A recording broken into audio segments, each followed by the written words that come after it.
Assalamualaikum warahmatullahi wabarakatuh. Selamat datang di channel YouTube Story Kebun Sawit. Untuk tentang pembahasan untuk secara perawatan perkebunan kelapa sawit dan untuk secara panen juga.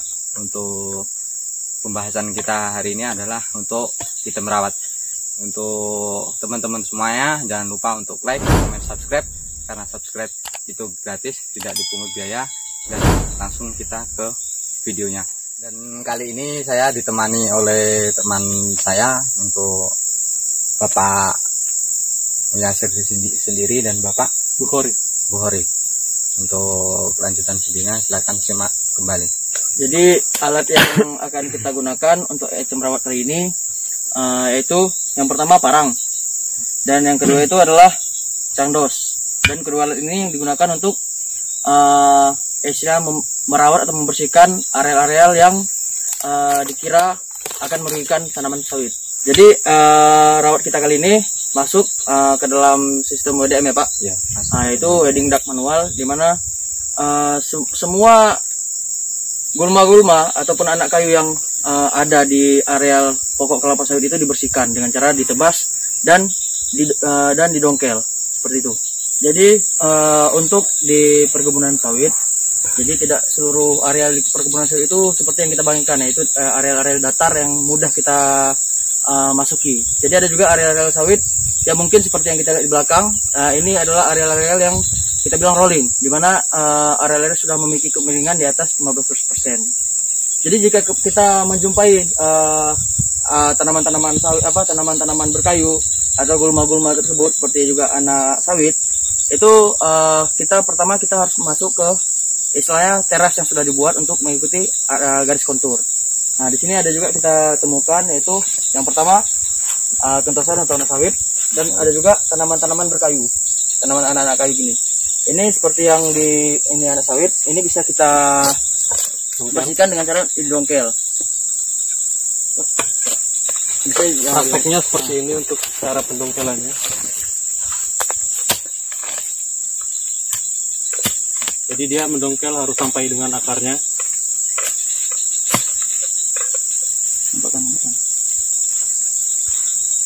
Seperti ini sampai akarnya. Kemudian kita letakkan di sini, tempat terbuka. Seperti itu. Baik, dilanjut.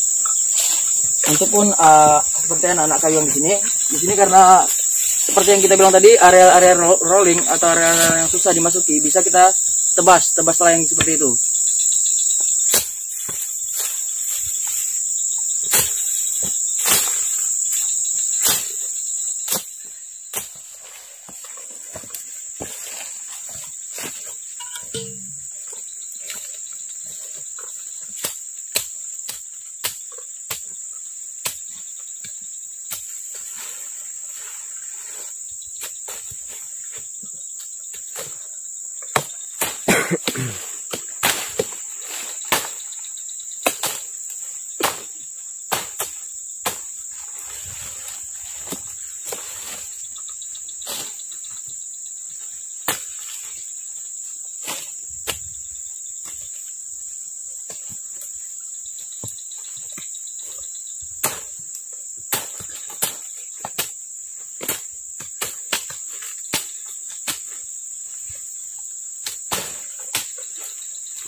Itu Sin, yang anak kayu.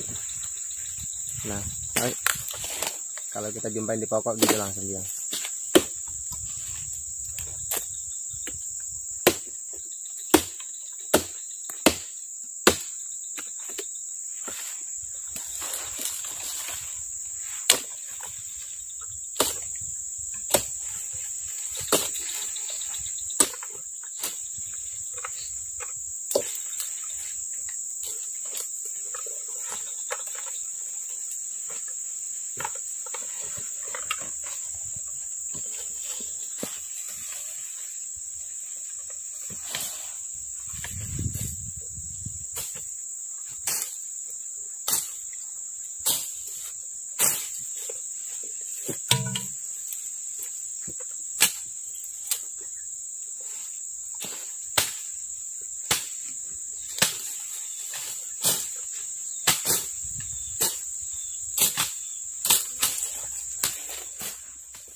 seperti ini.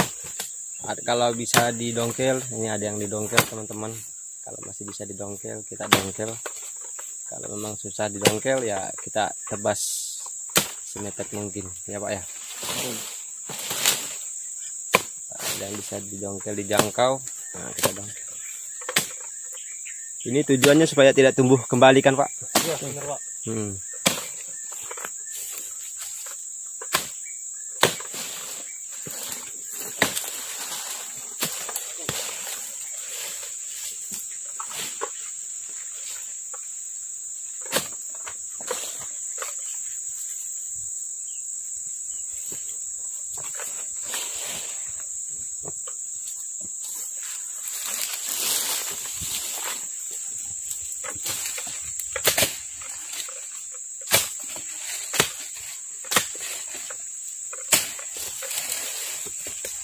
Sampai akarnya Pak ya. Iya, sampai akarnya. Seperti ini yang benar. Iya, luar biasa. Supaya tidak tumbuh kembali.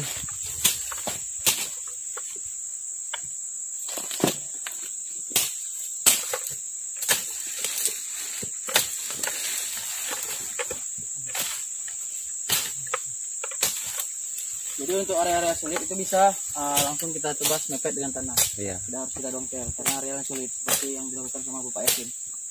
Ya. Karena posisinya miring Pak ya. Iya. Karena kita menghindari kecelakaan saja ya Pak.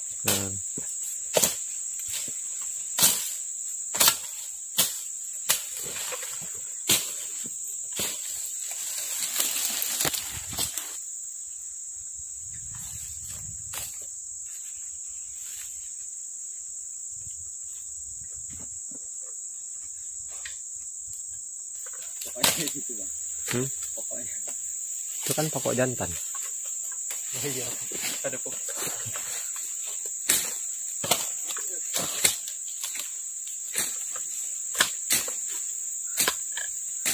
Pokok jantan kok Pak.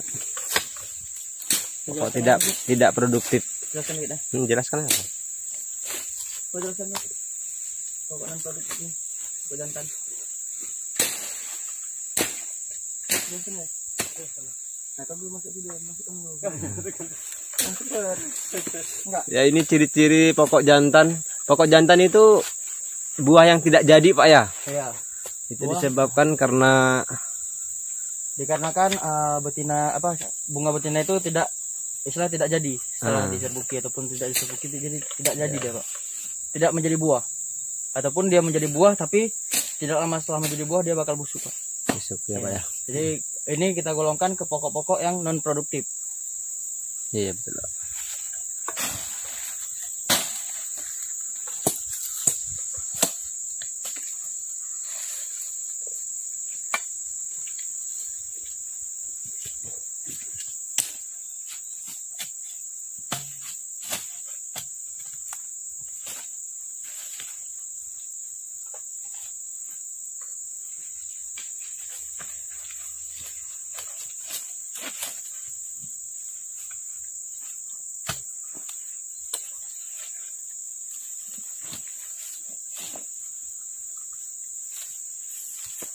Bersihkan salah satu piringan kah? Oke. Nah kayak gitu. Jadi fungsi lain ataupun tujuan dari kita membersihkan piringan ini selain mempermudah proses evakuasi buah atau evakuasi brondol, ini juga berfungsi untuk istilah kita proses efisiensi pemupukan seperti yang kita bilang yang lalu. Betul Pak. Jadi istilah pupuk itu pupuk yang kita berikan akan istilahnya terserap dengan sempurna oleh si tanaman tanpa ada persaingan hara. Iya. Kan ini di sini kan ada juga gulma-gulma atau tanaman-tanaman yang tidak dibutuhkan, maka kita bersihkan di area circle-nya supaya nanti saat kita lakukan pemupukan atau penaburan pupuk, yang diserap pupuk yang diserap itu betul-betul oleh akar si tanaman, bukan oleh si tanaman oleh si gulma-gulma lain. Memang betul-betul diserap oleh si pokok ataupun akar dari tanaman sawit tersebut. Itulah tujuan utamanya Pak. Selain dari proses panen tadi Pak.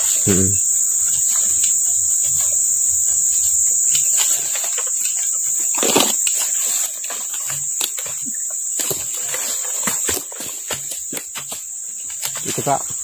Kedengar Pak. Ya, ini adalah salah satu cara menggaruk. Sebenarnya mereka biasanya menggunakan adat tersendiri ya, alat untuk membersihkan pokok ini. Biasanya ada alat tersendiri. Tapi kali ini kita mencoba untuk menunjukkan bagaimana cara membersih piringan dari kotoran-kotoran yang jatuh dari pokok sawit, supaya tidak mengganggu pada saat pengutipan brondolan, pada proses yang lainnya lah di sekitar pokok sawit tersebut. Ini. Udah. Lihat.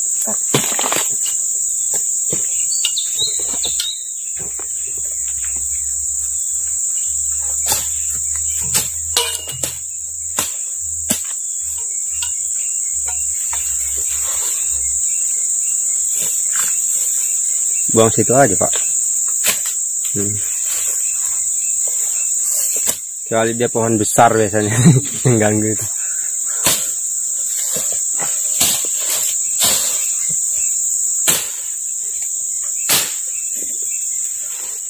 Jadi karena ini di areal rolling gitu ya, karena ada spot-spot yang susah untuk dijangkau.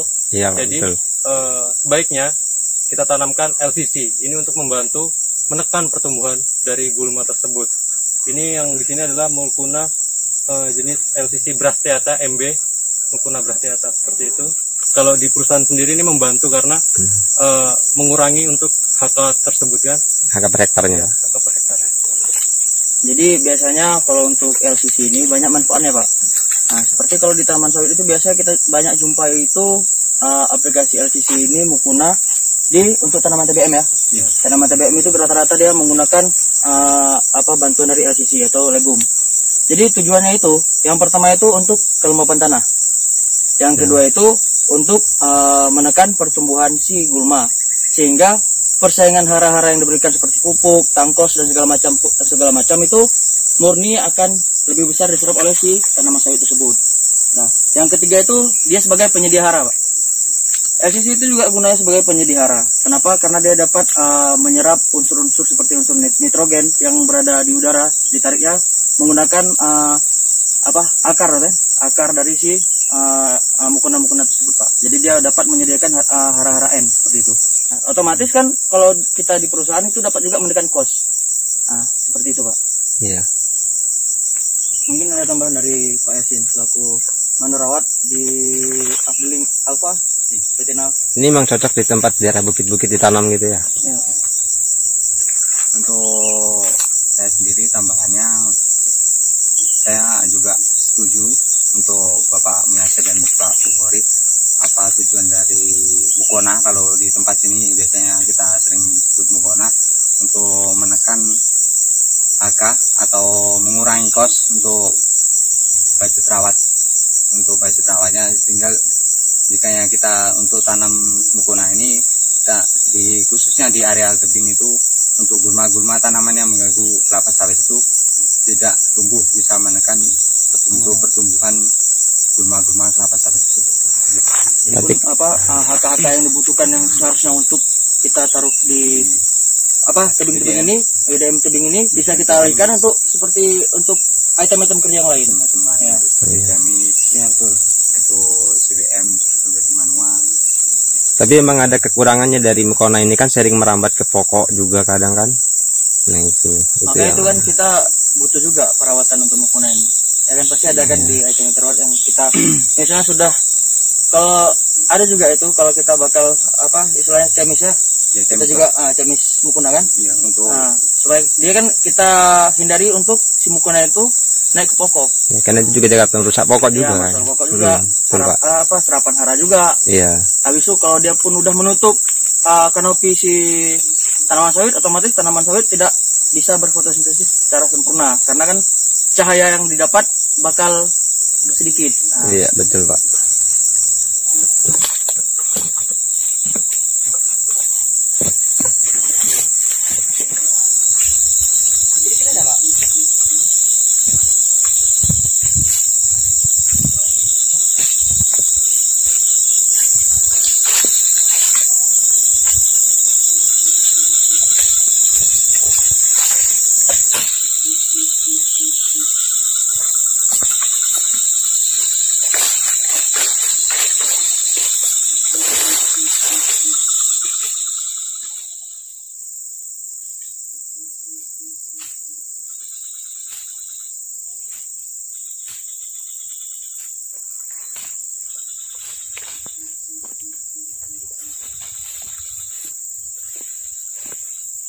Oke teman-teman, mereka sudah hampir dapat satu pet.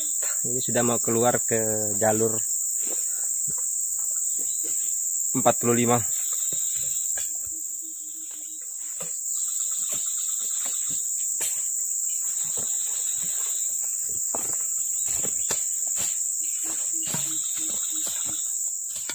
Jadi penekanan kembali untuk item-item seperti anak-anak sawit ataupun gulma-gulma yang ada di sekitar gawangan atau piringan itu, sebaiknya jika didongkel kita harus dongkel dengan benar-benar dongkel, yaitu sampai ke akarnya, sehingga pertumbuhan si gulma yang kita dongkel itu tidak bakal terjadi pertumbuhan kembali. Iya betul Pak. Jadi prosesnya ke depannya pun ini ya, agak berkurang lah, kos rawatnya menurun lah, bukan nambah naik lagi kan. Dan kalau kita pun mengerjakan untuk CC atau SCM untuk area circle itu harus benar-benar bersih. Karena itu kan membantu juga proses evakuasi seperti yang kita bilang tadi, evakuasi buah, dan juga untuk membantu serapan hara, biar serapan hara dari pemupukan itu terserap sempurna oleh pokok sawit tersebut, Pak. Berarti yang seperti didongkel seperti anak sawit Pak ya? Iya. Anak sawit, keputihan, ya itu benar-benar dongkel Pak ya? Iya. Ada juga kalau yang susah-susah tempatnya itu Pak, contohnya bukit tinggi apa seperti yang kita lakukan tadi lah. Kalau yang seperti area-area rolling mungkin bisa kita tebas layang, tapi harus mepet ke tanah. Istilah sependek mungkin gitu. Mungkin ada teman-teman. Ya mungkin kalau untuk tadi kan sedikit ada kita melakukan kegiatan circle ya. Kalau untuk circle saya tambahkan lagi tujuannya juga untuk proses panen itu sendiri, yaitu apabila nih di blok ini dilakukan panen, apabila belum dilakukan circle, nanti pemanen itu akan bingung. Kenapa? Karena aturannya kan dipanen itu setelah memberondol 5 di piringan, seperti itu ya, baru bisa dipanen. Nah, apabila gulma di sekitar piringan itu tinggi, seperti itu, tidak ada dilakukannya circle weeding manual itu, nah berondolan itu tidak akan terlihat di piringan. Akibatnya pemanen itu akan kesulitan untuk memanen, untuk menentukan pokok tersebut. Iya, betul Pak. Tidak menambahkan lagi Pak Yasin? Cukup Pak. Cukup ya, tutup silahkan.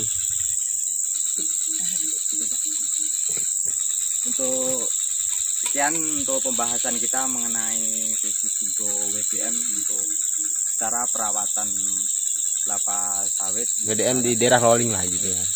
Ini kan daerah rolling dan untuk anak sawit di daerah rolling. Itu untuk kawan-kawan semuanya, terus simak, terus ikuti channel Story Kebun Sawit untuk pembahasan semua perawatan dari proses panen untuk kelapa sawit itu sendiri. Dan dari saya untuk kawan-kawan semuanya, mohon maaf bila ada salah kata atau perbuatan, dan saya ucapkan selamat pagi.